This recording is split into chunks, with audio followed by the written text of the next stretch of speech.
This is a head study I did of a gentleman at the Dixie National. I go to the Dixie National Rodeo every year, and I've been doing so for, well, about 10 or 12 years, maybe a little longer. And I really enjoyed the people, the characters that are there. And I wanted to show you the photograph I'm working from. It's really not very good. For whatever reason, I got confused about when all the cowboys were going to be there, the guys that I always hook up with to get photographic reference material. And for some reason, I got the dates wrong. I showed up. I was really just going to walk around and just sort of see the sights, and didn't realize that it was ending. And they were getting ready. They were lined up to do the Dixie National Parade, and this gentleman was with his wife in their covered wagon. And as soon as that train is over, the parade is over, everybody goes home. So I just grabbed my iPhone and started taking what pictures I could. This picture's really challenging to work from because it was done in ambient light. Ambient light, it's not wrong, it's not bad. It's just that it's very difficult to distinguish forms in an ambient light situation. You really want directional light to sculpt out the form for you. But not every situation that you ever paint in is going to be in direct sunlight or direct studio light. So this is a good exercise, but just keep in mind, especially if you're a beginner, that ambient light is not the most forgiving light to work under. So you might want to avoid that until you're far more confident in your skills. One of the things that you really want to do is study anatomy, and also study whatever you're going to be focusing on in your painting career. If you're going to be painting landscapes and trees, then really understand the anatomy of trees. If you're going to be doing cars and other vehicles, really understand the anatomy of vehicles, the build of vehicles, because you will get into situations where, because of where you're stationed, your access or the lighting, or just something's going to happen where you can't really see what's going on. And so that's where I've talked about in other videos, we paint what we see, we paint what we know, and we paint what we want to see. And in this situation, I'm talking about painting what we know, so that if in this instance I'm looking at this gentleman and his form is not as well described as it would be under ideal 3/4 studio lighting.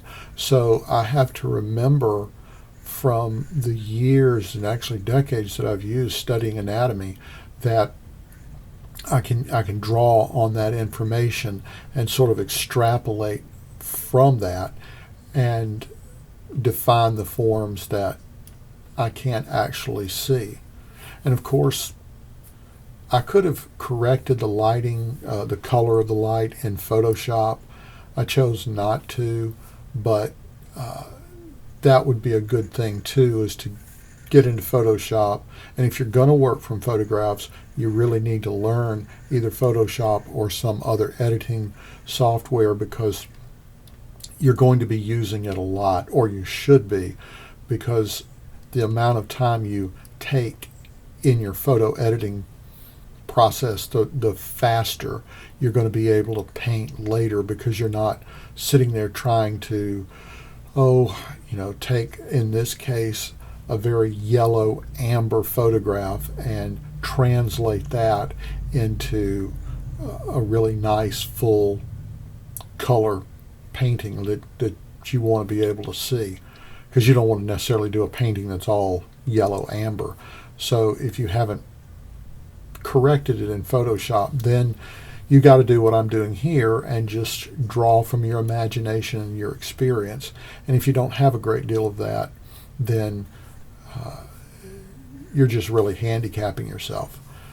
Now, in the background of this painting I've talked about before, I usually get about, sometimes 10, 15, 20 pieces of canvas and cut it to the size of this board that this is clipped to, and I will paint them just all sorts of colors: yellow, green, red, blue, pink, purple, orange. I mean, literally everything, and different shades and values of those colors, so that later I can come in and, most of the time these are just for fun. I never know what I'm going to use them for. And so I've got this really strong blue canvas sitting here, and when I saw this guy's photograph, I thought, you know what, that would be very interesting to paint a very nice little portrait study on this deep, rich blue. And it really makes the colors pop and just makes for some interesting color combinations that, if I were working on just a strictly, usually people will take and tone their canvas with something very mild, raw sienna or yellow ochre, or something very earthy and very subdued, and that's perfectly fine. I do that too. But anytime you have an underpainting, a primed canvas, it's going to show through, and it's going to influence whatever you're doing up top. So coming in and putting in a really bright, crazy color like this sort of bright blue, it really gives you a whole new palette to work with. Everything sort of has shifted, so it's a real fun experiment to do. The colors I'm using are, I don't know. I painted this a while back, so I'm not exactly sure. But from what I can see, it's very limited. It's probably yellow, cadmium yellow light, cadmium red light. That's probably either alizarin crimson permanent or quinacridone violet. And then for my blue, probably cobalt. And then, I can't see it, but chances are I may have burnt umber in there as well. We'll have to get further into the painting so I'll see what colors sort of start appearing.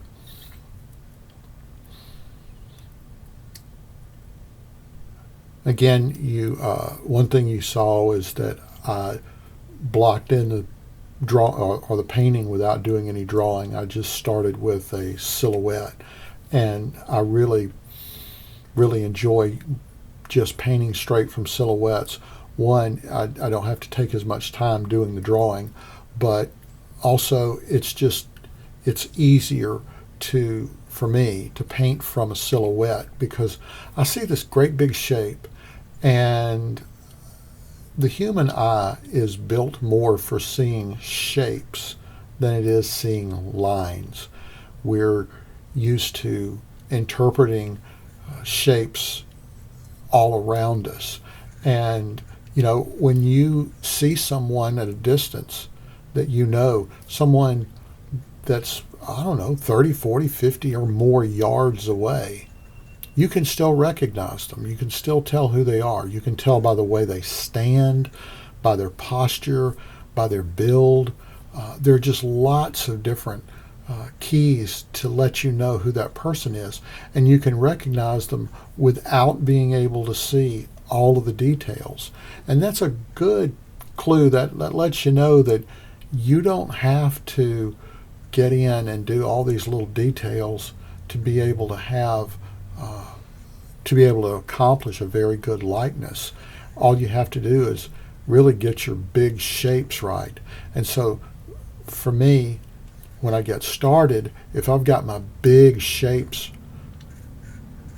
literally shaped correctly, and I've got them in correct proportion to one another, then getting a likeness is far easier, because honestly, that's the majority of what the likeness is. It's those big shapes. For instance, In looking at the photograph, if I had the brim of the hat half as big, it would make the head look larger than it is. Whereas on the other hand, if I had the brim twice as big, it would make the head look smaller. Same thing with the crown of the hat. If I had it too big or too tall, having it too tall, it would shorten and make the face look shorter by comparison. If I had it too short, it'd make it look a little too long. So it's even relationships like that of collars, coats, in this case hats, things like that. Your eye looks at and begins to try and make sense of the proportions. And if it's looking at a photograph or looking at a live subject and it's seeing that, there's a certain relationship between the clothing and you've got that off, especially if you've got it off significantly, it gets hard for your brain to parse all of that out. You're really, again, handicapping yourself. So it's really good to think about all of your big shapes and getting those right in proportion to one another. Then you can go in with your smaller shapes and begin to refine those, whittle those down.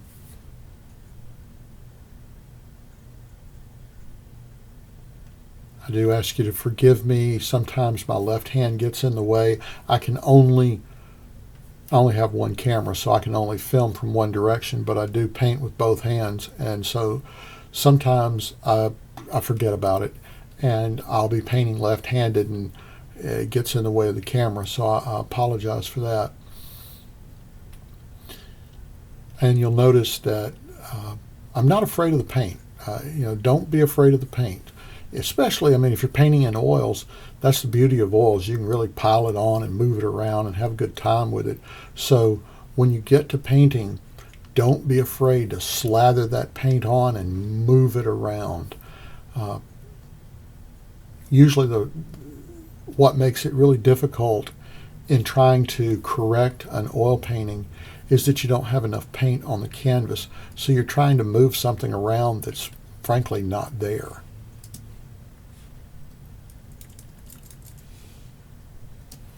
So I always advocate, I just always tell my students, anytime you're oil painting, don't be afraid to get that paint on the canvas.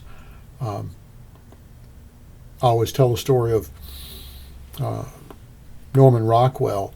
He talked about, he had a student in his studio, which can you imagine studying under Norman Rockwell? But Rockwell said he went by and there was a young man painting, having some difficulty, and Rockwell said, "Let me help you out." He actually got the guy's tube of paint and squeezed some more on the palette and then grabbed a brush and started painting, and the guy gasped. And Rockwell was a little, I guess, nonplussed and said, "Well, what's the matter?" And he said, "Well, you just put more paint on my palette than I would use in 6 months." And Rockwell, I don't know if he actually told him or if he was just commenting in his book, but he said, "Oh, that's why that guy really couldn't paint very well. And it's because you can't paint without paint."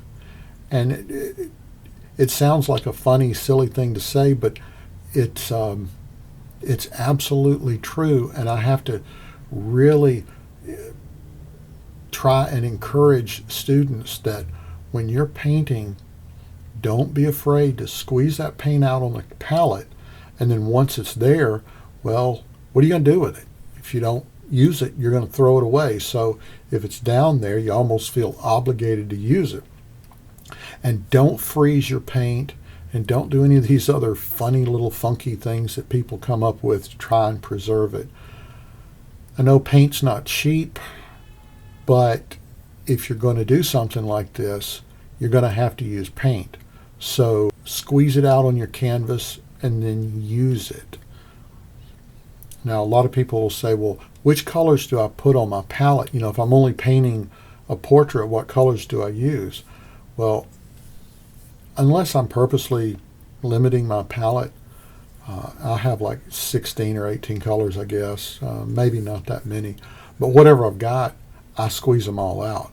And when someone says, well, what color did you use to paint that face. I point to the palette because I will use everything, purple, black, pink, I don't care. Whatever I've got down there, that's what I'm going to use.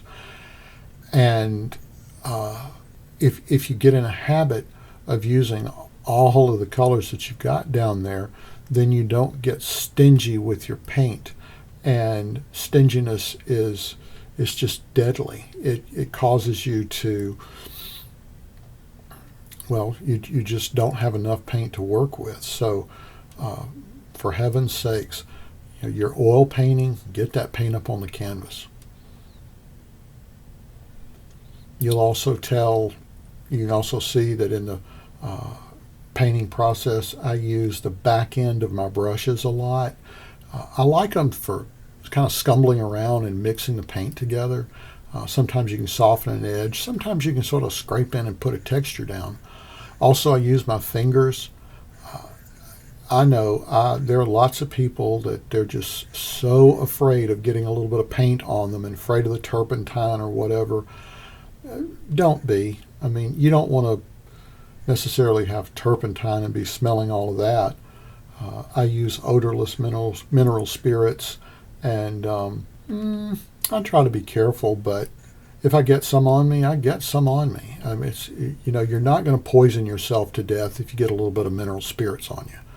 So just relax. If you feel like you need to wear these big cumbersome rubber gloves, go ahead. I'm not going to. I've been doing this now for well over 30 years, and I'm doing fine. And most people who have been doing this for 30 and 40 years, they're doing fine. I know that's a sensitive topic, but it's easy to carry things way too far. And I see people, I have students sometimes that, oh my gosh, they're wearing gloves that look like they're going to be a sandblasting or something, so that these massive heavy gloves, I don't see how they control their brushes because your fingers aren't as sensitive. But if that's what you want to do, fine. But I don't encourage it because you're not working with that deadly a product. And I will tell you the brushes I use, I don't honestly remember the exact ones. It's sort of a combination of rounds and filberts, possibly a couple of brights. Normally on a painting I will limit the type of brush just so I can see what's going to be the limit of what that brush can do. So I'll do a whole painting with nothing but rounds or nothing but filberts or nothing but flats, and just see what they can do, see what's the limit of what you can accomplish with that particular brush. I use bunches of different brands. Used to get them from Jerry's and some of the other mail order catalogs, but I'm doing that a little bit less now because they change the brushes so often that you don't know what size is what. So a number 2 winds up being the size of a number 6 when you order it. You used to have a number 6 that was a sort of a medium-sized brush, and then you get it in and it's tiny, like the size of the 2s you were using, or it's huge, like the sizes of the 12s. So I've gotten where I go to Hobby Lobby, places like that, so I can actually see what I'm getting. And I can also see if there's a difference in the sensitivity and the spring of the brush. But if I'm getting a brand like Edgar Degas' Signet series or something like that, then yeah, I'll order those from Jerry's or Utrecht, something like that, because within the brand, if it's the same name, they usually keep everything the same. But what I was talking about is there is a real habit in the manufacturers of actually discontinuing series and then starting a new line, and that's where you don't know where the sizes line up. Okay, well, I think I've rambled on enough. I'll put on a little bit of music and let you finish this out. Thank you so much for listening.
If you've enjoyed this episode of The Arthropologist, please hit the like button. And if you'd like to see more episodes like this, think about subscribing. I'm Bill Wilson, and I'm The Arthropologist.